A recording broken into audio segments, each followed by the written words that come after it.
ଆମର meeting ଡକାଇଥିଲା block ସ୍ତରୀୟ ଆଇନ ସଚେତନ କାର୍ଯ୍ୟକ୍ରମ ପ୍ରୋଗ୍ରାମ ପାଇଁ। ଆମେ ଯାଇକି ପହଞ୍ଚିଗଲୁ। ସେଠି ଆମ ପାଇଁ ଟିଫିନ୍ର ବ୍ୟବସ୍ଥା ହେଇଥିଲା ଏବଂ ଚାହା ପାଇଁ ବି ବ୍ୟବସ୍ଥା ହେଇଥିଲା।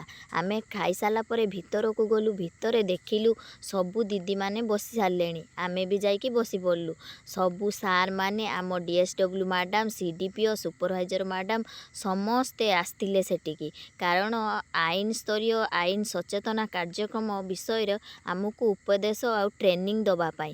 ଆମେ ବି ସମସ୍ତେ ମିଳିମିଶିକି ଦେଖିଲୁ କ'ଣ ସେଠି ଟ୍ରେନିଂ ଦିଆହେଉଛୁ ଆଉ କ'ଣ କରାହେଉଛୁ। ଆଗେ ପ୍ରଥମ ସମସ୍ତଙ୍କୁ ଜଣେ ଜଣଙ୍କୁ ସମ୍ମାନିତ କରାହେଲା ଫୁଲତୋଡ଼ା ଦେଇକି। ତାପରେ ଆମର ମ୍ୟାଡ଼ାମ୍ ସମସ୍ତଙ୍କୁ ବସିବା ପାଇଁ କହିଲେ। ଆଉ ଜଣେ ଜଣେ ସାର୍ ସବୁ ବକ୍ତବ୍ୟ ଆରମ୍ଭ କଲେ। ନାରୀ ସଚେତନ କିଶୋରୀ ବାଳିକା ଉପରେ ବହୁତ ପ୍ରକାର କଥା ଆମକୁ କହିଲେ। ଆମେ ବି ବହୁତ କଥା ଶୁଣିଲୁ। ଯେଉଁ କଥା ଆମେ ଜାଣିନଥିଲୁ ସେଇ କଥା ବି ଆମେ ଶୁଣିଲୁ। ନାରୀମାନେ କ'ଣ କମ୍ ଏଜ୍ର ବାହା ହେଉଛନ୍ତି, କିଶୋରୀ ବାଳିକାମାନେ କେମିତି କମ୍ ଏଜ୍ର ବିବାହ କରୁଛନ୍ତି, ସେ ବିଷୟରେ ବି ଆମକୁ ସଚେତନ କରାହେଲା। ଆମେ ଏଇଠୁ ଶିଖିପାଇଲୁ ଯେ ନାରୀ ସବୁ କ୍ଷେତ୍ରରେ ଆଗର ଥାଏ। ନାରୀ ବି ନା କିଛି ମାନେ କୌଣସି କାମ ଅସମ୍ଭବ ନୁହେଁ।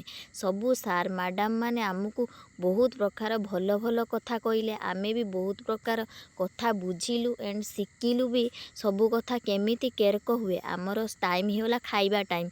ଆମର ଖାଇବାର ଦେଇଥିଲେ ଭାତ, ମାଛ, ଘାଣ୍ଟ, ଖଟା ସବୁ ପ୍ରକାର ଦେଇଥିଲେ। ଇଏ ଦିଦି ଦେଖନ୍ତୁ ମୋତେ ଦେଖେଇକି ଖାଉଛନ୍ତି, କହୁଛନ୍ତି ତୁ ଖାଇବୁନି ସିନା, ଆମେ ଦେଖ କେର ଖାଉଛୁ। ଆମର ସବୁ ଦିଦିମାନଙ୍କ ପାଇଁ ଖାଇବା ତିଆରି ହେଇଥିଲା।